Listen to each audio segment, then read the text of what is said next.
जय हिंद क्लास। मेरा नाम पुरुषोत्तम कुमार है और आज हम आपको इंग्लिश पढ़ाएंगे, जनरल इंग्लिश। ठीक है, पूरा बेसिक इंग्लिश ग्रामर पढ़ाएंगे एकदम शुरुआत में, एकदम शुरुआत जो क्लास 5, 6, 7, 8 तक। ठीक है, इसको एकदम बेसिक से भी नीचे बेसिक करके मैं आपको बताने जा रहा हूँ पूरी तरह से। ठीक है जी, चलो फिर शुरुआत करते हैं। देखो, ग्रामर सबसे पहले एलिमेंट्री नॉलेज, प्रारंभिक ज्ञान, है ना। देखो ग्रामर क्या होता है, अगर मैं पूछूं आपसे कि व्याकरण क्या होता है, ग्रामर को हिंदी में बोलते हैं व्याकरण। ठीक है, तो grammar teaches us how to read, write and speak any language correctly. व्याकरण हमें किसी भाषा को ठीक ठाक लिखने, पढ़ने और बोलने के नियमों की जानकारी देता है। ठीक है, व्याकरण यही काम करता है, चाहे वो किसी भी ग्रामर का, चाहे उर्दू का ग्रामर हो, चाहे इंग्लिश का ग्रामर हो। ठीक है, व्याकरण हमें क्या करता है, किसी भाषा को ठीक ठाक लिखने, पढ़ने और बोलने के नियमों की जानकारी देता है। ठीक है, तो इंग्लिश अल्फ़ाबेट में अल्फ़ाबेट, वॉवेल्स और कॉन्सोनेंट, वर्णमाला, स्वर और व्यंजन के बारे में बताता हूं। आप जानते हैं कि अंग्रेजी वर्णमाला में, है ना, इंग्लिश अल्फ़ाबेट में वर्णमाला में 26 अक्षर होते हैं। वर्णमाला एक होता है लेकिन लेटर्स 26 होते हैं, जिनमें A-E-I-O और यू जो होता है वो 5 अक्षर वॉवेल्स कहलाते हैं, जिसको हिंदी में स्वर बोलते हैं, तथा शेष जो 26 में से अगर 5 हमने निकाल दिया तो 21 बच गया। तो 21 अक्षर जो होता है वो कॉन्सोनेंट्स होते हैं, जिसको बोलते हैं व्यंजन। ठीक, इंग्लिश अल्फ़ाबेट में 5 वॉवेल्स होते हैं, A-E-I-O और यू, और वॉवेल्स कितने होते हैं, वॉवेल्स 5 होते हैं और कॉन्सोनेंट्स 21 होते हैं। ठीक है, जो A-E-I-O-U को छुड़ा के जितने सारे हो जाते हैं वो कॉन्सोनेंट होते हैं। ठीक है, अब क्या हुआ कि अक्षरों के मेल से शब्द बनते हैं। जैसे अगर जो हम अक्षर को मिला देते हैं तो वो शब्द बनते हैं जिसका कोई मीनिंगफुल निकल जाता है, जिसका कोई मीनिंग निकल जाता है। ठीक है, जैसे NIB क्या है, NIB है तो N भी क्या है, एक अक्षर है, I क्या है, ये भी एक अक्षर है, और B क्या है, एक अक्षर है। तो तीनों को मिला दिया तो NIB, तो एक वर्डफुल मीनिंग निकल जाएगा। तो इससे क्या बन जाएगा, वर्ड बन जाएगा। जैसे TAP टैप, है ना, उसी तरह BOY बॉय, ठीक है, उसी तरह DAM डैम, उसी तरह DOG dog, RAT rat, NET net और CAR कार। ठीक है, ये सारा क्या हो गया, ये सारे जो हैं वो अक्षरों के मेल से शब्द बन गए हैं। ठीक है, अब अगला चीज देखते हैं। अगला है कि use of this, that and yes no. ठीक है, दिस, दैट और यस नो का प्रयोग हम पढ़ेंगे। ठीक है, अब ये चित्रों को देखिएगा और उनके साथ दिए गए प्रश्नों और उनके उत्तरों को पढ़िए। देखिए, एक कार है, ये कार है, तो इसको इंग्लिश में अगर हम बोलेंगे इज दिस अ शिप, क्या यह एक जहाज है, तो इसका आंसर यस नो में हमको देना है, तो हम देंगे no this is a car, नहीं यह एक कार है। उसी तरह यहाँ पे पैरेट है, इज दिस अ पैरेट, क्या वह एक तोता है, yes that is a parrot, हाँ वह एक तोता है। मतलब यस और नो का आंसर, ठीक है, आपको देना है। इज दिस अ चेयर, यहाँ पे एक टेबल है और उस पर पूछा गया है, क्वेश्चन पूछा गया है, इज दिस अ चेयर, क्या है यह एक कुर्सी है, no this is a table, नहीं यह एक मेज है। ठीक है, क्लियर हो रहा है। उसी तरह एक गाय है, इज दैट अ काउ, क्या वह एक गाय है, yes that is a cow, हाँ वह एक गाय है। ठीक है, चित्रों को देखने और वाक्यों को पढ़ने से स्पष्ट हो जाता है कि दिस का प्रयोग निकट की वस्तु के लिए और दैट का प्रयोग दूर की वस्तु के लिए किया जाता है। मतलब दिस का प्रयोग जो निकट रहेगा, जो नजदीक वस्तु रहेगी उसके लिए प्रयोग करते हैं, और दैट का प्रयोग कब करते हैं, जब दूर की वस्तु के लिए। ठीक है, उसी तरह यस का प्रयोग किसी बात को मानने के लिए और तथा नो का प्रयोग नकारने के लिए किया जाता है। यस मतलब हाँ, बात को मानने के लिए, और नो का प्रयोग उसको ना करने के लिए, नकारने के लिए। ठीक है, उसी तरह एक्सरसाइज दिया गया है, चित्र को देखना है और पूछे गए प्रश्नों के उत्तर लिखना है। प्रश्न है इज दिस अ बुक, तो आपको इसका आंसर बताना है। ठीक है, उसी तरह इज दैट अ मैंगो, उसका आंसर बताना है। इज दिस अ क्रो, क्या यह क्रो है। इज दैट अ बॉय, क्या वह एक बॉय है, क्या वह एक लड़का है, तो आपको इसका आंसर यस नो में देना है, ठीक है। अगर आ जाएगा तो ठीक है, नहीं आएगा तो कमेंट बॉक्स में बताइएगा, कमेंट लिखिएगा कि क्या क्या आपने किया। एक एक एक्सरसाइज आपको करना है। उसी तरह use of here and there, इसी तरह आपको हियर और देयर का प्रयोग आपको बताया जाएगा। हियर और देयर का प्रयोग आपको सिखा रहा हूं, ठीक है। देखना है, फिर चित्रों को देखिए, उनके साथ दिए गए वाक्यों को पढ़िए। दिस बुक इज हियर, किताब यहां है, देखिएगा किताब नजदीक है। द गर्ल इज देयर, लड़की वहां है, दूर है ना। Your mother is here, your mother is here, तो क्या है, तुम्हारी मां यहां है, नजदीक है। अब चौथा क्या है, योर फादर इज देयर, तुम्हारे पिताजी वहां हैं। अब आपको इस बात समझ में आ रही होगी। माई पेंसिल इज हियर, मेरी पेंसिल यहां है। योर पेन इज देयर, तुम्हारी कलम वहां है। वाक्यों को पढ़ने तथा चित्रों को देखने से स्पष्ट हो जाता है कि हियर का प्रयोग निकटता दिखाने के लिए, नियरनेस के दिखाने के लिए, निकट दिखाने के लिए किया जाता है, और देयर का प्रयोग दूरी दिखाने के लिए, जो दूर वस्तु है उसके लिए किया जाता है, ठीक है। देयर का प्रयोग दूर के लिए और हियर का प्रयोग नजदीक के लिए। उस पर एक्सरसाइज दिया है, चित्र देखना है और हियर और देयर का प्रयोग करके वाक्य बनाइए। दिस कार इज हियर और देयर, आपको बताना है, ठीक है। फिल इन द ब्लैंक्स में आपको लिख के बताना है। The flower is dash here की देयर, आपको बताना है। योर सिस्टर इज हियर की देयर, ठीक है, आपको बताना है। माई ब्रदर इज हियर की देयर, आपको बताना है, ठीक है। जो दूर होगा उसके लिए, दूर के लिए क्या किया जाता है, देयर, और नजदीक के लिए हियर, ठीक है। जो नहीं आएगा भाई कमेंट बॉक्स में आप बताइएगा, उसको बता दिया जाएगा, ठीक है। अब second chapter, parts of speech, शब्द भेद, है ना। शब्दों के भेद को पार्ट्स ऑफ स्पीच बोलते हैं। शब्दों को उनके प्रयोग के आधार पर 8 वर्गों में विभाजित किया जाता है। शब्दों को उनके प्रयोग के आधार पर 8 वर्गों में विभाजित किया जाता है। इन्हें पार्ट्स ऑफ स्पीच शब्द भेद कहते हैं, हिंदी में इसको शब्द भेद कहते हैं। ये निम्नलिखित है, नाउन, ठीक है, प्रोनाउन, एडजेक्टिव, वर्ब, ठीक है, एडवर्ब, ठीक है, प्रेपोजिशन, कंजक्शन, इंटरजेक्शन, ठीक है। ये आपके 8 क्या हो गए, पार्ट्स ऑफ स्पीच हो गए, ठीक है। अब इनको एक एक करके पढ़ते हैं, ठीक है।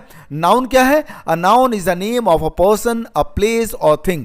संज्ञा क्या है, ये शब्द किसी व्यक्ति, स्थान अथवा वस्तु के नाम का बोध कराते हैं। ये क्या होते हैं, नाउन होते हैं। जैसे एग्जाम्पल में दिया है मोहन, ठीक है, मोहन, लखनऊ, टेबल एसेक्ट्रा, ठीक है। मोहन, लखनऊ, टेबल एसेक्ट्रा, ये सारे क्या है, नाउन है। उसी तरह प्रोनाउन को, प्रोनाउन का डेफिनेशन क्या लिखा है, the word which is used in place of a noun is called a pronoun. ये शब्द जो सर्वनाम होते हैं, ये शब्द नाउन के स्थान पर प्रयोग किए जाते हैं, ठीक है। एग्जाम्पल है ही, वी, देम, देयर, दैट, है ना। ही, वी, देम, देयर, दैट, है ना। ये क्या हो जाएंगे, प्रोनाउन हो जाएंगे। उसी तरह एडजेक्टिव, एडजेक्टिव क्या है, an adjective is a word which describes a noun और प्रोनाउन। विशेषण, एडजेक्टिव को क्या बोलते हैं, एडजेक्टिव को हिंदी में विशेषण बोलते हैं। ये शब्द नाउन अथवा प्रोनाउन का वर्णन करते हैं। एग्जाम्पल है a white house, a brave man, that man, 30 students etcetera, ठीक है। अ व्हाइट हाउस, हाउस को डिस्क्राइब कर रहा है कौन, व्हाइट। मैन को कौन डिस्क्राइब कर रहा है, ब्रेव। मैन को कौन डिस्क्राइब कर रहा है, दैट। स्टूडेंट्स को कौन डिस्क्राइब कर रहा है, 30, ठीक है। तो ये सारे एडजेक्टिव हो गए, ठीक है। उसके बाद वर्ब, वर्ब क्या है, a verb is a word which says something about a person, a place और अ थिंग। क्रिया क्या होता है, ये शब्द किसी क्रिया अथवा दशा को बताती है, ठीक है, दर्शाते हैं, ठीक है। एग्जाम्पल है ही प्लेड हॉकी, पहला है example, he played hockey, she went to school, Mumbai is metropolis, this car is mine, ठीक है। तो ये क्या हो जाएगा, ये वर्ब हो जाएगा, प्लेड, वेंट, इज, ठीक, इज, ठीक है। ये सारे क्या हो जाएंगे, ये वर्ब हो जाएंगे। उसके बाद आया एडवर्ब। एडवर्ब क्या होता है, an adverb is a word that modifies a verb, an adjective और अनदर एडवर्ब। क्रिया विशेषण, इसको हिंदी में क्या बोलते हैं, क्रिया विशेषण। ये शब्द किसी क्रिया विशेषण या किसी अन्य क्रिया विशेषण की विशेषता प्रकट करते हैं। वो क्या कहलाते हैं, एडवर्ब कहलाते हैं। जैसे मैंने बोला आई वॉक फास्ट, ठीक है, I walk fast, I walk very fast. और थर्ड एग्जाम्पल है इट इज वेरी सॉ, ठीक है। यहां पहले वाक्य में फास्ट एडवर्ब है, यहां पे फास्ट एडवर्ब है क्योंकि यह वॉक की विशेषता बता रहा है। कैसा वॉक कर रहा है? फास्ट, है ना। दूसरे वाक्य में वेरी एडवर्ब है, जो वेरी है ये एडवर्ब है, ये क्योंकि यह फास्ट एडवर्ब की विशेषता बता रहा है। जो फास्ट है उसकी विशेषता बता रहा है कि कितना फास्ट, तो वेरी फास्ट। और तीसरे वाक्य में इट इज वेरी सॉ, तो इसमें वेरी जो होता है तीसरे वाक्य में वेरी एडवर्ब है क्योंकि यह सॉ एडजेक्टिव की विशेषता बता रहा है, ठीक है। सॉ की विशेषता बता रहा है, क्या है, कैसा सॉ, वेरी सॉ, ठीक है। क्लियर है? चलो अब छठवां देखते हैं, preposition. Preposition is a word placed before a noun or pronoun to show its relation with other words in the sentence. संबंध सूचक, preposition को हिंदी में बोलते हैं संबंध सूचक। ये शब्द किसी संज्ञा या सर्वनाम से पहले प्रयुक्त होकर उसका संबंध वाक्य के किसी अन्य शब्द से प्रकट करते हैं। जैसे मैंने बोला he is in the room, है ना, he is in the room, Nitin went to Chennai. इन वाक्यों में इन का संबंध रूम से और टू का संबंध चेन्नई से है, अतः इन और टू प्रपोजिशन है, ठीक है जी। क्लियर हो गया? अब कंजंक्शन देखते हैं कि कंजंक्शन क्या होता है। तो conjunction is a word which joins two words और सेंटेंसेस। कंजंक्शन क्या होता है? इसको हिंदी में बोलते हैं संयोजक। ये शब्द दो शब्दों अथवा वाक्यों को मिलाते हैं। जैसे मैंने बोला आलोक एंड अनुराग केम हियर, देखो ये दो शब्द को मिला दिया, आलोक को और अनुराग को, ठीक है। ये एंड से इसने क्या कर दिया, मिला दिया। उसी तरह Naresh came here but Raghav went to Delhi, दो वाक्यों को मिला दिया, Naresh came here, Raghav went to Delhi, दोनों को मिला दिया बट से, ठीक है।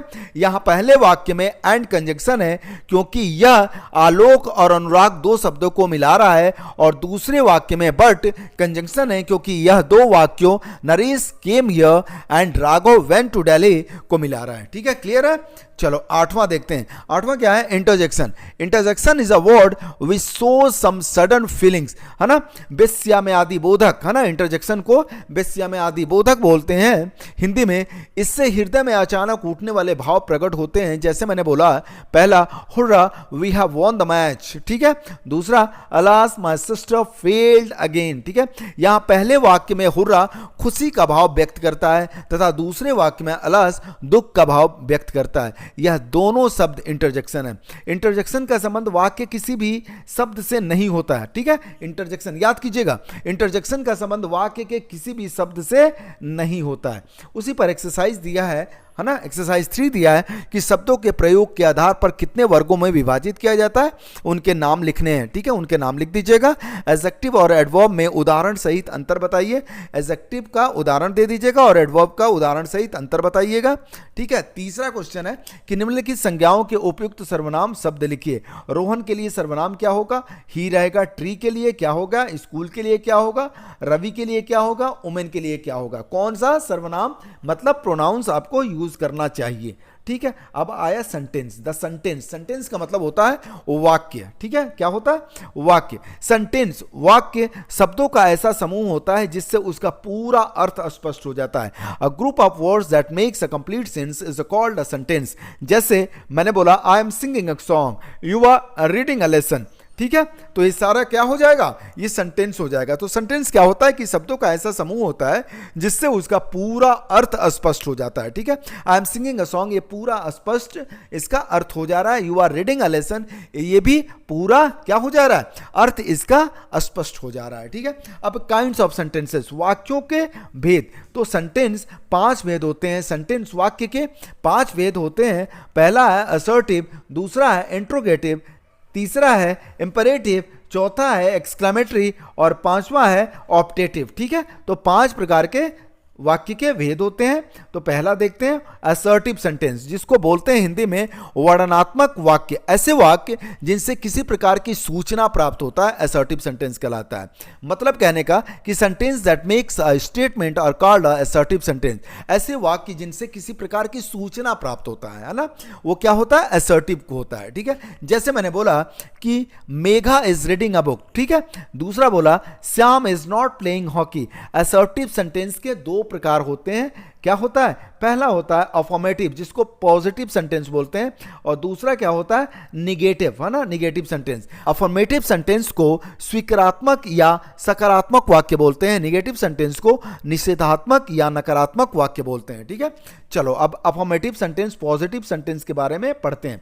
वह वाक्य जिससे एक सकारात्मक सूचना मिलती है ना, जो पॉजिटिव सूचना मिलती है, उसे अफर्मेटिव सेंटेंस कहलाता है। जैसे मैंने बोला Rohit is reading a book, Rohit is reading a book. वैसे ही निगेटिव सेंटेंस क्या होता है, निगेटिव सेंटेंस होता है कि वह वाक्य जिससे नकारात्मक सूचना मिलती है, निगेटिव सेंटेंस कहलाता है। निगेटिव आपको सूचना मिलेगी, जैसे मैंने बोला कमल इज नॉट प्लेइंग क्रिकेट, ठीक है, तो ये क्या हो जाएगा, निगेटिव सेंटेंस हो जाएगा, ठीक है जी। अब चला दूसरा इंट्रोगेटिव सेंटेंस, इसको बोलते हैं हिंदी में प्रश्नबोधक वाक्य। जिन वाक्यों से कोई प्रश्न पूछा जाता है, ठीक है, जिन वाक्यों से कोई क्वेश्चन पूछा जाता है, प्रश्न पूछा जाता है, उन्हें इंट्रोगेटिव सेंटेंस कहते हैं। Sentence that ask questions are called interrogative sentences, ठीक है जी। नोट में लिखा है कि इन वाक्यों के अंत में मार्क ऑफ इंट्रोगेशन होता है, मतलब प्रश्न सूचक चिन्ह का प्रयोग होता है। जैसे ये प्रश्न सूचक बता रहा है ना बेटा, ऐसे आपका प्रश्न सूचक चिन्ह होता है किसमें, इंट्रोगेटिव सेंटेंस में, ठीक है।